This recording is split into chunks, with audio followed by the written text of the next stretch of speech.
think of it logically, you need to fit two curves into pi. So one curve is going to fit in pi. So my period is 2 pi over 2. Therefore, my period is pi. So even though the 2 is larger, we call this a horizontal shrink by a factor.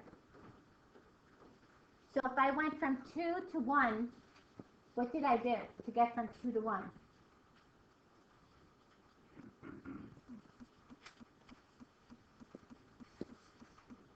What did I multiply by to get to 1? A half. So by a factor of 1/2, remember the transformation sheets I gave you?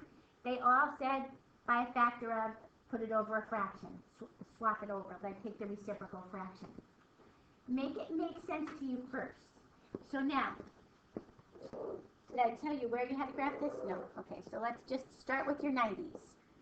You're going to have to make sure you label something for me so that I can see where your 90s are. Okay, where is this amplitude? Well, let's figure it out. Let's figure out where our graph is going to go to. Now, we started with your sine curve. Your sine is 0, 1, 0, negative 1, 0. We're going to multiply everything by a negative 5. That gives me a 0, a negative 5, a 0, a 5, a 0. Because instead of going up, I'm going to go down first. That's my reflection. And that's the time you can multiply by the negative. Now, the only other thing that's going to affect me vertically is this shift out here. I'm going to shift up 3. So I'm going to add 3 to everybody. 3, negative 2, 3, oh, sorry. 3, negative 2, 3, 8, 3. That's the pattern that I'm going to follow. When I chart my curves, that's the pattern that I'm going to follow. Now, I just need to see where I'm going to put these. So I notice the highest I need to go to is 8. So if you can get to 8,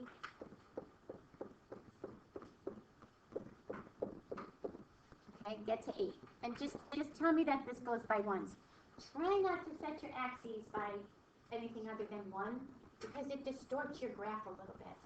So if you set it by 2, you wouldn't really see like the stretch in it or the movement in it. So try to keep that at 1. Now, our graph says 2 curves in 2 pi, and you told me every pi. How many quadrants do we go through for one complete curve? And the unit circle. How many quadrants do we go through? 4, right? So we're going to separate this equally in half, and then half of that. Yep, that's pi over 4. That's 2 pi over 4, 3 pi over 4, 4 pi over 4. Keep life simple. Just count it in pi over 4s for right now, if you need to. Now, you don't even really need to keep track of those too much because what we're going to do is follow your cycle. We're going to start at the 3. Then we go to the next tick mark, negative 2. Then we go back up to the 3. Then we go up to the 8. Then we go back to the 3. This is one cycle. Okay. Where is my resting line at? 3. And does this make sense to me? Doesn't that make sense to me? Wasn't those where my zeros used to be? Right? So isn't this my vertical shift up at the 3? Doesn't that look like a sine curve going down instead of up because of the reflection? So now, do it again. You're at the 3. Then at this tick mark, you're at the negative 2. Then you're back to the 3. Then you're up at the 8. Then you're back to the 3.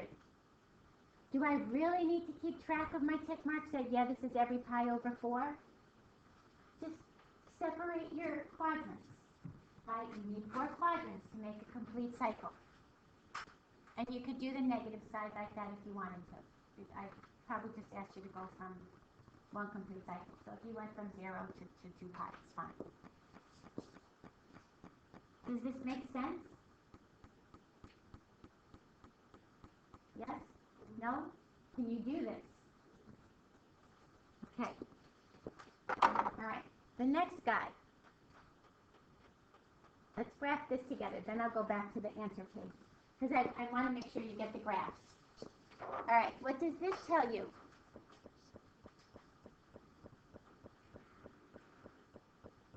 Amplitude. How do I describe that in a transformation? If my amplitude goes from 1 to 6, what did I do? Stretch. Good. I did a vertical stretch by a factor of 6. This one has no problem saying it that way. The other one, when we do the frequency, then we do have a problem there. So let's pull this guy out. B is 1/3. What does that mean?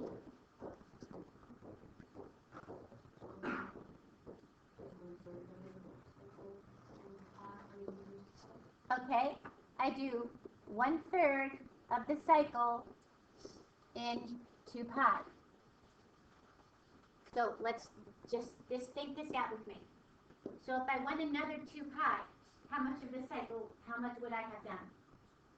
2/3. If I went another 2 pi at 6 pi, how much would I do? A 3/3, a complete cycle, right? So my period should be 6 pi. So let me use my rule. My period is 2 pi over b. 2 pi over 1/3. I keep change flip, and my period is 6 pi. Now my period used to be 2 pi. Used to be 2 pi. Did it stretch or shrink to go to 6 pi? Stretch. So I have a horizontal stretch. And watch, what did you multiply 2 to get to 6? 3. By a factor of 3. Now, isn't that 1/3 reciprocal? Don't you just take the reciprocal to figure out the horizontal part? The horizontal, and I gave that to you the first day we started to graph these. They always use 1/1/, so they flip it over, essentially. Now, if I need to graph this, all I need to do is go from 0 to 6 pi. I'm just going to go by pi. Pi, 2 pi, 3 pi, 4 pi, 5 pi, 6 pi. I should complete one complete cosine curve from 0 to 6 pi, right? Now, I'm going up 6. My original cosine is 1, 0, negative 1, 0, 1. I'm going to multiply by 6. I find this the easiest way. So when I figure out where to put my dots, I just keep placing them. So I get 6, 0, negative 6, 0, 1. What's this little guy hanging out here? Vertical shift down 2 units. Good. Vertical shift down 2 units. All right, so subtract 2 from everybody. So it's going to be 4, negative 2, negative 8, negative 2, negative 1. Oops, I did it wrong. Oh, this was a 6. Sorry, I knew that couldn't be negative 1. 4. Makes more sense. Thank you. Okay, so now, this is how simple it is. You need to complete one whole cycle. How many quadrants do you go through? 4. So, what's half of 6 pi? 3 pi. And I got to take this and put this in half. What's half of 3? 1 1/2. There's a quadrant. There's a quadrant. And if I do 1 1/2, there's another quadrant. Don't I have 4 equal quadrants now? Regardless of where they are, I'm just sketching this. So I set this up. And again, now, as much as you can make this, we should get to negative 8. So we're going to start here, at right here. This is the 4. This guy right here is the negative 2. This guy right here is the negative 8. I'm back to negative 2, and then I am back to 4. Here's my cosine curve. I completed one complete cycle in 6 pi. I don't care what those little angles are. Just make it as simple as possible. You're dividing into 4 quadrants. Divide it in half, and divide each of those halves into half. And that would work out for you. And you can kind of see where this is going to be. This is a pi over 2, 2 pi over 2. That's a 3 pi over 2. 4 pi over 2, 5 pi over 2, 6 pi over 2, and you can keep going that way with them if you need to. But I don't really need you to do, I just need you to place the tick marks there. So are we good by that?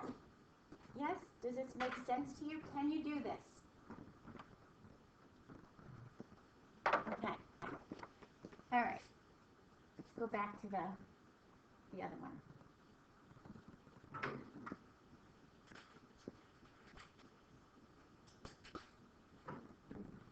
Oh, and look, now it's working. Now it's working. Here's my real graph. This is crazy. All right.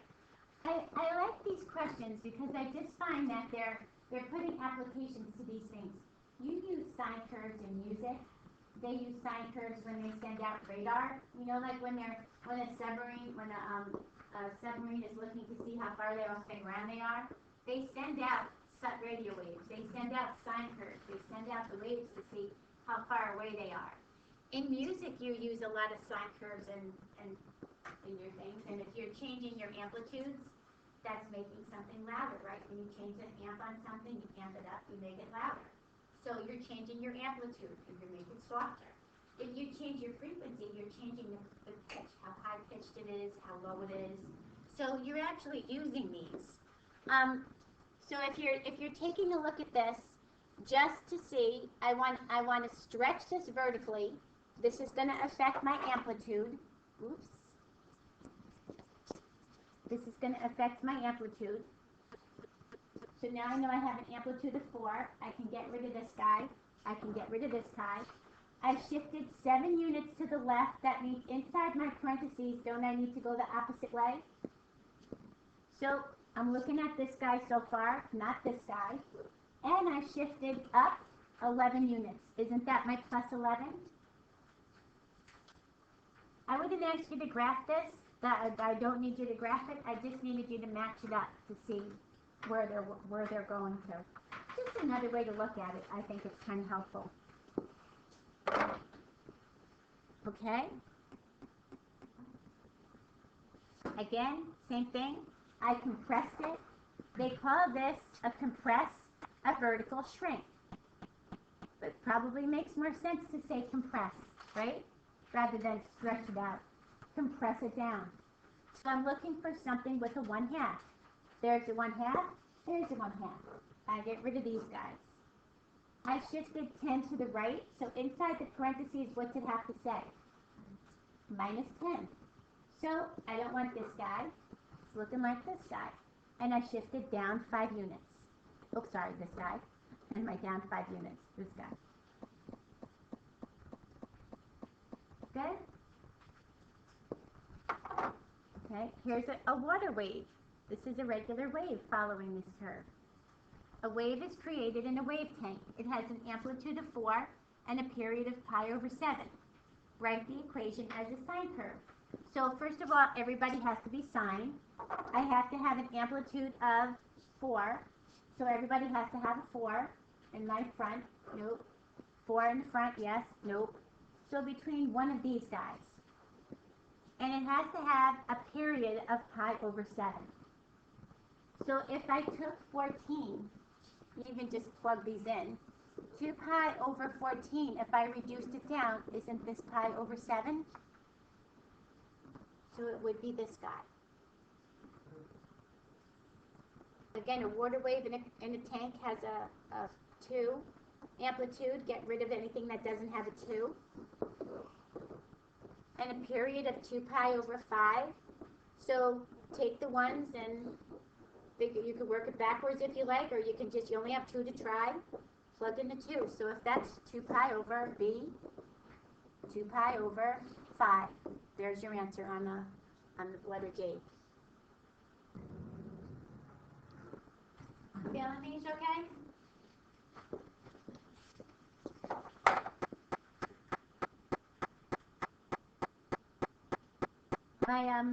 My neighbor, a few years back, he was a Marine, he still is, and he flies the B-15s or the B-17s or whatever those big ones are, and he did a lot of like rescues he does a lot of rescues, like Desert Storm rescues in Iraq and everything else. So they do a lot of night vision flying. And he took, like the kids in my neighborhood, he took them into the plane that he used, that he came into Stewart with. It was a smaller plane that he took us into, but he put the night goggles on everybody, you know, so that you could see what it looked like. And when I went in there, I saw like all his sine curves and stuff. They all their things come out like waves, like this. So I said, do you use like trig functions? He said, well, I don't know if you know that's a sine curve. I'm like, yeah, and they use these to find the angle that they come in at, you know, where they're supposed to be, because they fly in the dark. They fly without, like, you know, road maps and things and lights on the ground. And so they use a lot of, like, angles and things like that to get through those. So it's pretty cool to see it actually being used. Write a cosine function that has a vertical shift. This is your +4. That has an amplitude of 1.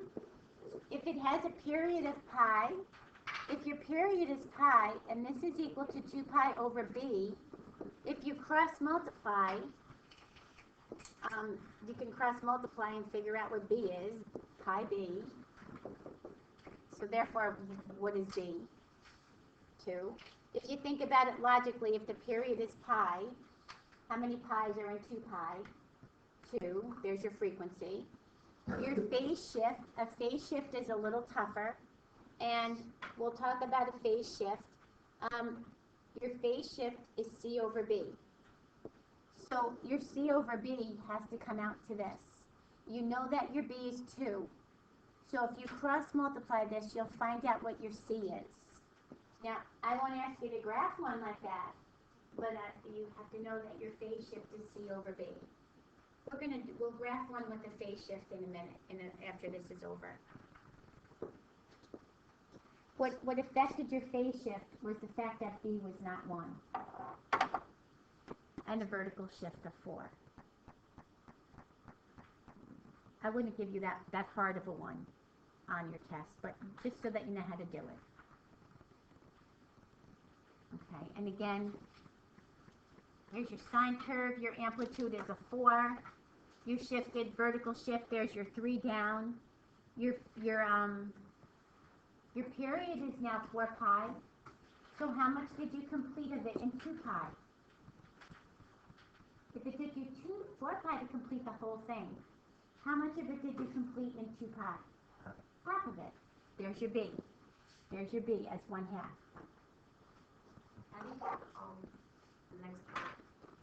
The next part. So your shift, your phase shift is C over B. So we don't know what your C is, but we know that your B is 1/2. And so this has to be equal to -2 over 3 pi. So just cross multiply these guys, and you find out what your C is. That's this piece right here. So if I multiply 1/2 times 2, I get a -1 pi equals 3C, and I just divide by 3. That's what's going in here. By what? No, not when you're working this backwards. When you're working this backwards, you're just going to cross multiply this. So you want to find what C is, cross multiply these. When I give you the period and you do this, 2 pi over 1/2, that's when you flip it and multiply by the reciprocal. I'm going to give you something more like this one down here. Find the equation of this sine curve. So you're going to get something that looks like this. I will not give you a shift when I ask you to find an equation. And I'll probably tell you, use the format of a cosine b plus x or a sine c plus x. So I'm giving you like if you need sine or cosine. Now, this sine starts here, goes up. So key, what's my amplitude? 3. Did I go down first or up first?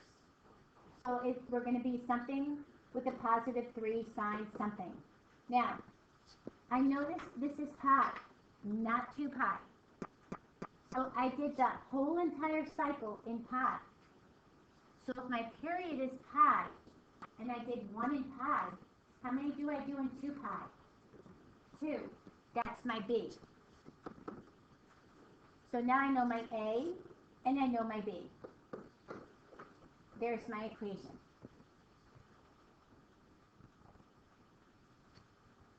Make sense? Okay. And you got another graph down here. Is this also a sine curve? Yeah. So now, amplitude, my resting area is equal in the middle. My amplitude is a 2. It's just, how do I know this is a sine curve anyway? I told you, but how do I know anyway? It starts at where? 0. Good. Sine starts at 0, cosine starts at 1. But I noticed I went down. So what's in front of the 2 when I do this? Negative. Now, I need to know where this is. Now, I notice this is pi. So I say I have 1, 2 curves in pi. How many curves will I get in 2 pi? Ours is not labeled. Yours is not labeled?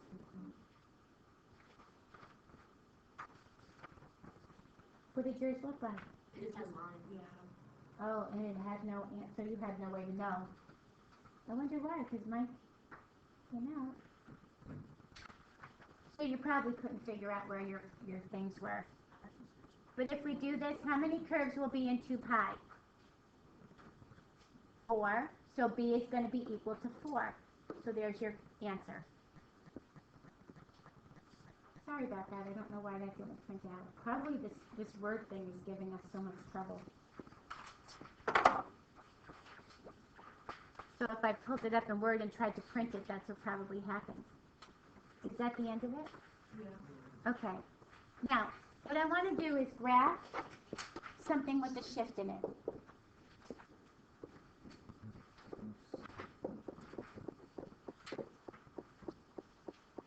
Let's graph something with a phase shift. Sorry, can you scroll it down just for a second? Scroll it back down? I'm sorry, yes. That's pretty good, right? I didn't even touch it.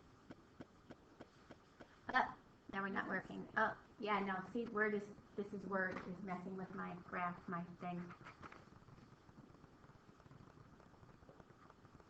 They're having a lot of trouble with Word.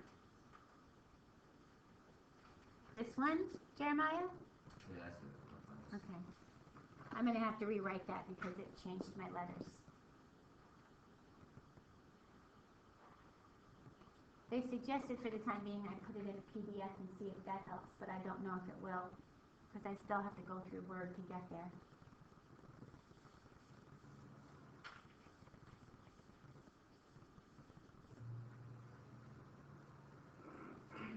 So let's try to graph. Are you good with that one? All right. So let's try this over again. Let's try to graph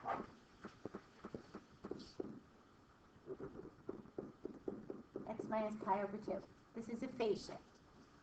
So my amplitude is now at 2. So I'm going to start with my sine curve, basic sine curve, and I'm going to multiply everybody by 2. We're going to graph off of this. Okay. What's my B? What's my frequency? What's in front of the x? 1. So that tells me that I have 1 complete cycle in 2 pi. So I've got a normal sine curve coming on, right?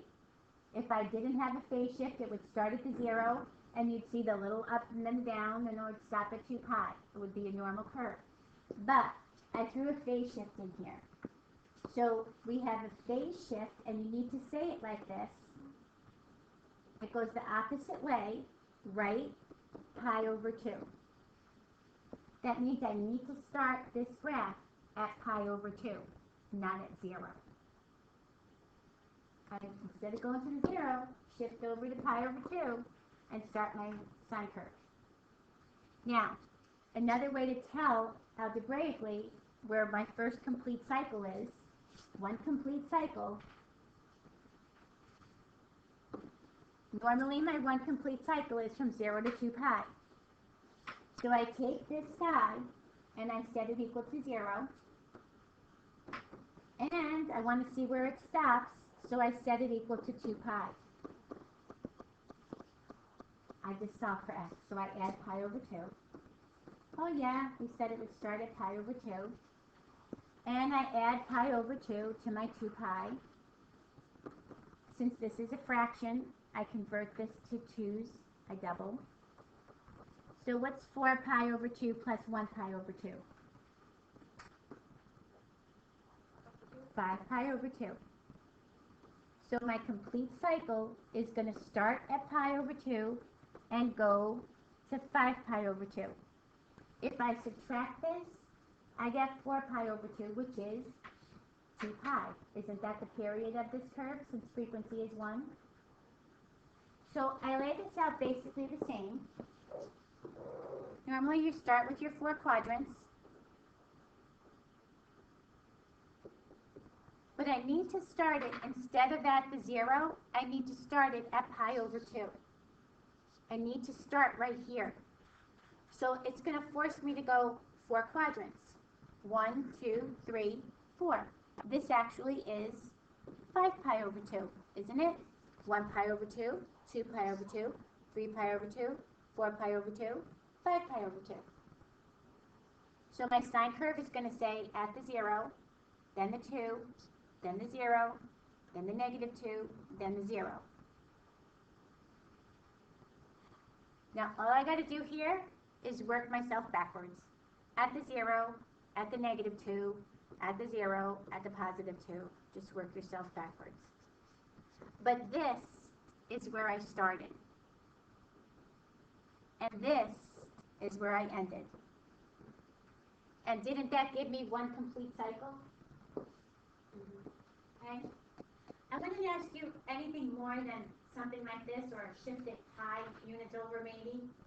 If you started at pi, where would you end up at? If you're going to go 2 pi for a full cycle.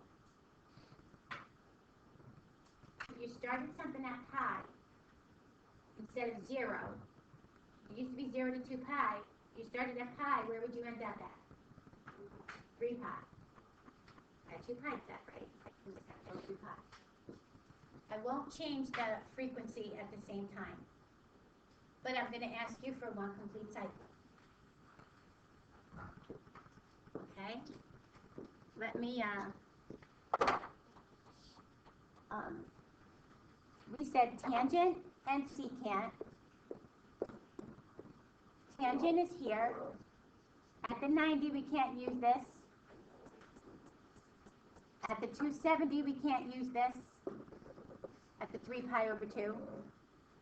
So we said the domain for secant and tangent, they're both the same, is real numbers except when x is n pi over 2 or n is any odd integer.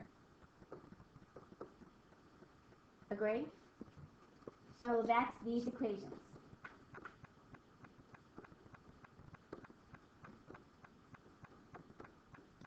Agree? Now, let's think this out.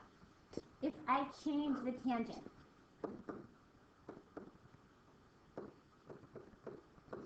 think this out for a second.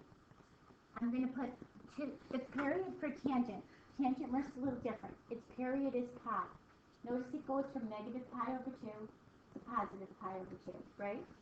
So it takes pi to complete a full cycle. If I'm going to put 2 tangent curves in that same area, I'm going to put 2 of them in there. Where do you think my asymptotes are going to be? At what? Quarter pi. Pi over 4. Is that what you said, quarter pi?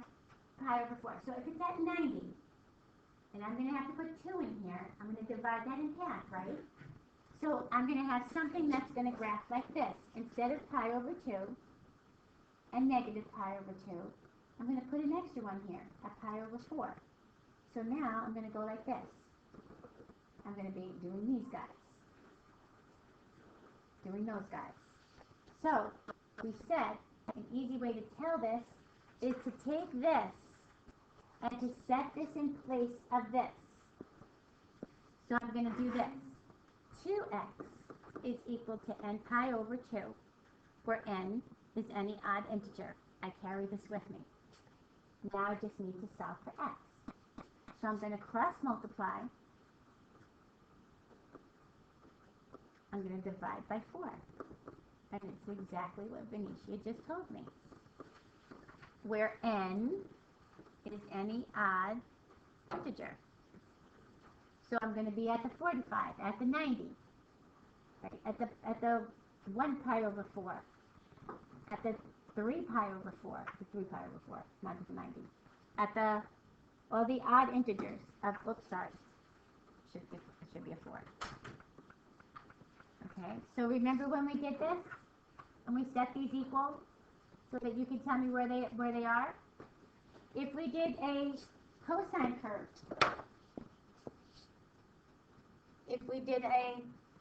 curve, and off of that, you can graph your secant. That works out fine too. You can absolutely do that. So you can do your reciprocals off your regular curves. Tangent and cotangent are by themselves though. Now if we do a cotangent and we do a cosecant, just so that we get the hang of one. This is at pi.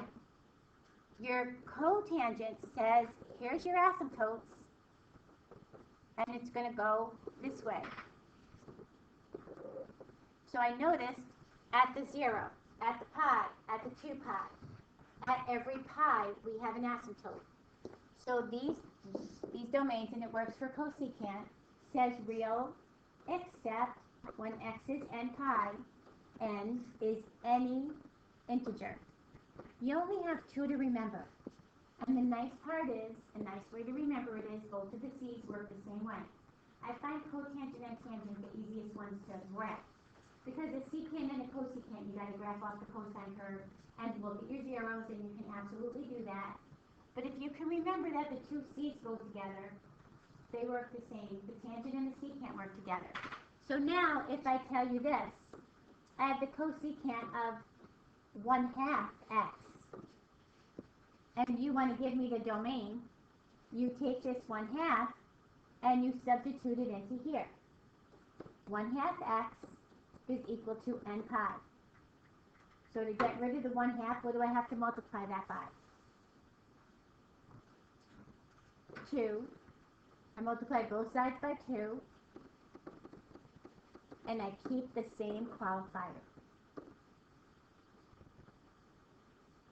So I'm going to say real except x is equal to 2n pi.